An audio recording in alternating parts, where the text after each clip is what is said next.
আসসালামু আলাইকুম বন্ধুরা, welcome to explain by Hasin.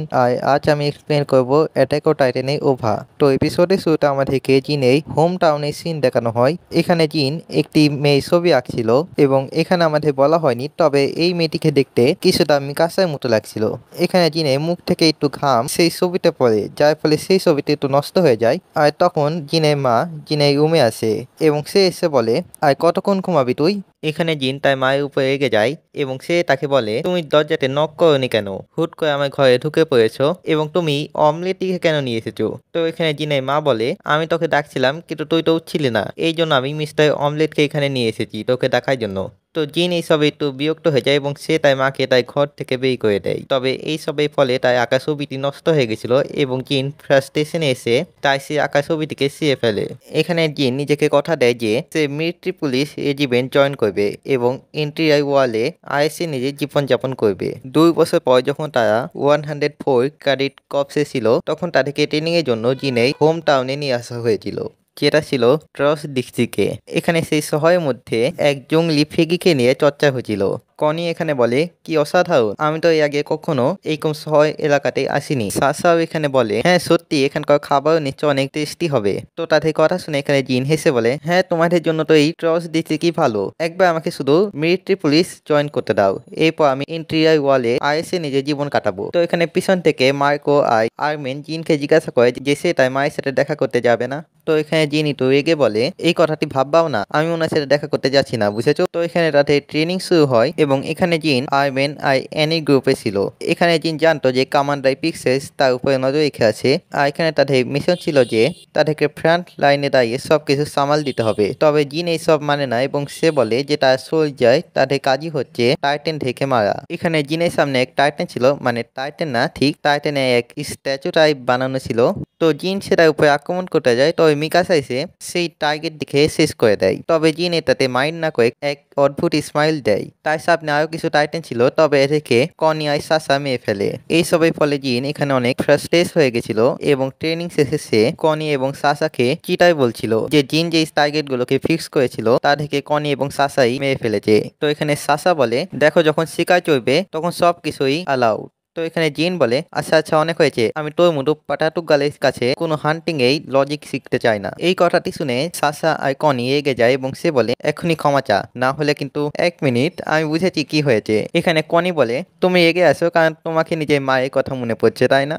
এই সবের ফলে জিন আরো এগে যায় এবং ব্যাপারটি হাঁটা পায়ে দিকে গেলে রায়না এসে তাদেরকে থামায়। এখানে কমান্ডার পিক্সেলও চলে এসেছিল এবং সে এখানে এসে বলে, আচ্ছা তো তোমরা নিজেকে প্রমাণ করতে চাও তাই না? তো এক কাজ করি, আজ রাতে আমরা এক কুকিং কম্পিটিশন রাখবো এবং সেখানকার জাজ আমি হব। এটা শুনে জিন একটু ঘাবড়ে যায় কারণ সে রান্না করা জানতো না এবং সে বলে, স্যার আমরা তো সোলজার এবং আমরা এইসব রান্না বাড়ার কাজ কিভাবে করবো? তবে এখানে সাসা এই অফারটিকে একসেপ্ট করে নেয়, যা দেখে জিনকেও এক প্রকার বাধ্য হয়ে এই অফারটিকে একসেপ্ট করতে হয়। তো এখানে জিন আর্মেন আর অ্যানির সাথে জঙ্গলে যাচ্ছিল। এখানে অ্যানি বলে, ভাই আমরা একে সাহায্য কেন করছি? তো এখানে আর্মেন বলে, ওয়েল আমরা এই টিম মেম্বার, তো আমাদের উচিত একে সাহায্য করা। এখানে জিন বলে যে আমরা সেই জঙ্গলি ফিগেই গোস্ত রান্না করতে পারি। তবে তখন তাদের সাইড দিয়ে সাসা, কনি আর রায়নায় চলে আসছে এবং তারাও সেই একই জঙ্গলি ফিগিকে শিকার করার উদ্দেশ্যে জঙ্গলে যাচ্ছিল। এখানে তারা 3জন জিন থেকে এগিয়ে চলে যায়। তবে এখানে আর্মেন বলে, চিন্তার কোনো কারণ নেই, জিনে এই জঙ্গলটি পরিচিত আছে, তো আমাদের কাছে অ্যাডভান্টেজ বেশি আছে। তবে কিছুক্ষণ পর তারা সবাই জঙ্গলের মাঝে হারিয়ে যায়। আর অন্যদিকে সাসা তার হান্টিং স্কিল ব্যবহার করে সেই জঙ্গলি ফিগটিকে খুঁজে পেয়েছিল। তবে সেই ফিকের সাইজ দেখে আয়নায় বলে, ভাই আমি এই ফিকে শিকার করতে পারবো না, চল তো এখান থেকে। তবে এখানে সাসা তার সামনে আসে এবং সে তাকে এক থাপ্পড় মারে, এরপর তাকে এক মুক্কাও মারে। এরপর সাসা নিজে থেকেই কান্না করতে করতে বলে, তুমি এইসব কিভাবে বলতে পারো? তোমার এরকম কথা শুনে আমাদের পূর্বপুরুষ লজ্জা পেয়ে যাবে এবং তাদের নিজেদের উপরে লজ্জা হবে এবং তোমার উপরে লজ্জা হবে, তুমি কিভাবে এসব বলতে পারো? তো আয়না এখানে সাসার কোনো কথাই বুঝতে পারে না। তবে তাও এখানে আয়নায় সাসের কাছ থেকে ক্ষমা চেয়ে তাকে সাহায্য করার জন্য প্রস্তুত হয়ে যায়। তবে তখন সেই ফিকটি ঘুম ভেঙে যায় এবং সাসা, কনি আর আয়নায় তার উপরে আক্রমণ করে দেয়। আর এখানে আয়নায় পিছন থেকে বলে, হ্যাঁ তোমরা এগোও, আমি পিছন থেকে সামলাচ্ছি। এখানে তারা ফিকটিকে মারার চেষ্টা করে। তবে এখানে জিনের টিমও চলে এসেছিল আর এখানে আর্মেন কিছু মিষ্টি আলু দেখিয়ে সাসাকে লোভ দেখাতে থাকে।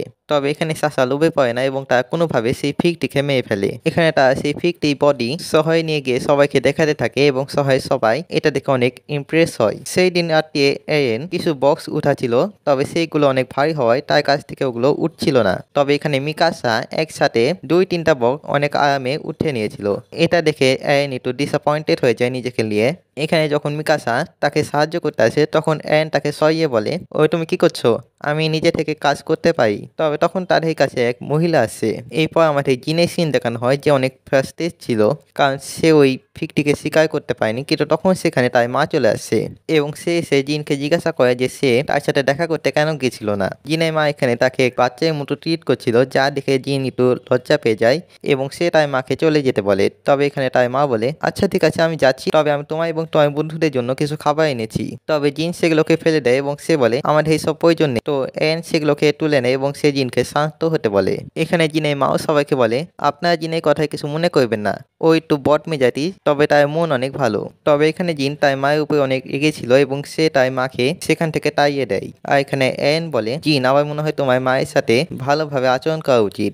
এরপর জিন আরম্যান আর অ্যানিকে মাংস চুরি করার কথা বলে, কারণ তাদের রান্না করার জন্য মাংস লাগবে এবং জিন সিদ্ধান্ত নিয়েছে যে সেগুলোকে চুরি করবে। তবে এখানে চুরি কথা শুনে আরম্যানে ফেটে যায় এবং সে বলে, ভাই তুমি এইসব কি বলছো, আমি এইসব চুরি করতে পারবো না, আগেই বলে দিচ্ছি। এখানে সে পালাতে যায়, তবে পালাতে গিয়ে তাই পায়ে আঘাত লাগে, যার ফলে তার 2 পা ভেঙে যায় এবং সে এখানে আর কোনো কিছু চুরি করার অবস্থাতে থাকে না।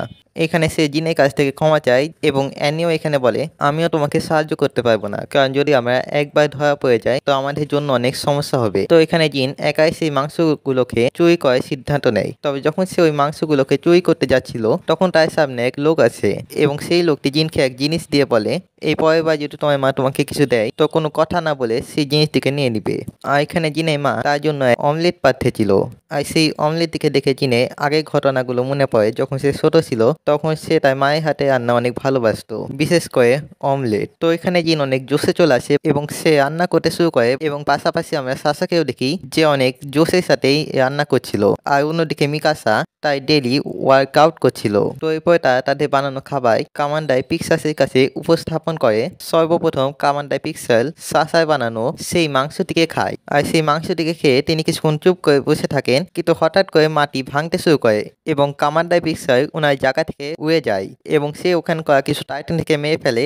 এরপর সে নিজেই এক টাইটানে ট্রান্সফর্ম হয়ে যায়। এরপর মিকাসা, জিন, আরম্যান আর হিস্টোরিয়া তারা নিজেও টাইটানে ট্রান্সফর্ম হয়ে যায় কমান্ডার পিক্সেলকে থামানোর জন্য। আর অবশেষে হিস্টোরিয়া তার চোখের মাধ্যমে সবকিছু ঠিক করে। আর এখানে কমান্ডার পিক্সেল বাস্তবে ফিরে আসে। তো এবার জিনের পাড়া ছিল তার খাবার দেয়, আর এখানে জিন কমান্ডার পিক্সেলকে অমলেট দেয়। তো এটা দেখে কমান্ডার পিক্সেল অবাক হয় যে জিন তাকে এত সাধারণ খাবার কেন দিছে। তবে সে তাও সেই খাবারটিকে খায় এবং কিছুক্ষণ ভাবার পর সে বিজয় ঘোষণা করে এবং সেটা ছিল জিন। আর এটা শুনে জিন এবং সাসা দুইজনই অবাক হয়ে যায়। এখানে সাসা এসে বলে, এটা কিভাবে হতে পারে যে আমার সুস্বাদু মাংস এই ছোটখাটো ডিমের সামনে হেরে গেল। তো এখানে কমান্ডার পিক্সেল বলে, আচ্ছা আমাকে বলো তো মাংস আসলে কি। তো এখানে সাসা বলে, এসব কি বলছো তুমি, মাংস হচ্ছে মাংস। তো এখানে কমান্ডার পিক্সেলস বলে, হ্যাঁ মাংস হচ্ছে মাংস। তো এখানে সাসা বুঝতে পারে যে সে এত বেশি কনফিডেন্স হয়ে গেছিল যে সে মাংসের সাথে অন্য কোনো ইনগ্রেডিয়েন্টস অ্যাডই করেছিল না। তবে তাও এখানে জিন এসে সাসাকে একটু সান্ত্বনা দেয় এবং সাসাও এখানে জিনের কাছ থেকে ক্ষমা চায়। তো এরপর এখানে জিন এটা সিদ্ধান্ত নেয় যে সে তার মায়ের সাথে দেখা করতে যাবে। আর এরপর আমাদেরকে জিনের মায়ের সিন দেখানো হয় যে ঘরে বসে জিনের জন্যই অপেক্ষা করছিল। তো বন্ধুরা এই এপিসোডটি এখানেই শেষ হয়। যদি আপনাদের এই ভিডিওটি ভালো লেগে থাকে তাহলে লাইক করবেন, শেয়ার করবেন এবং চ্যানেলে নতুন হয়ে সাবস্ক্রাইব করে পাশে থাকা বেল আইকনটি অন করে দিবেন। দেখা হচ্ছে পরের বার। আল্লাহ হাফিজ।